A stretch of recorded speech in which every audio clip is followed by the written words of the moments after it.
Nga palang prutas, labas mo na rin. Yung binili niyo po, sir? Ubus na ba yung ninakaw ko? Kasi mas matamis yun eh. Kung ubus na, sige, kahit yung binili ko na lang. Sige, pakikuha mo na, please. Yung pamangkin ko, tulog pa ba? Sabihin mo, kakain na. Gigisingin ko pa po, sir? Wag na! Pakakainin natin ng tulog. Ha? Tignan natin kung makakanguya siya.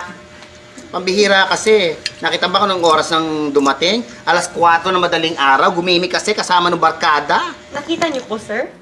Ay, hindi! Gawa-gawa ko lang yon, katang isip lang. May hindi ako gumawa ng storya, may hindi ako gumawa ng chismis. Mamaya nga, lalabas ako doon. Sabi ko sa mga kapitbahay, yung kasambahay ko, ay tinanggal ko na kasi atribida eh. Kayo naman talaga, sir. Masyadong mapagbiro. Ay, nako, eto ang mas nakakatawang joke.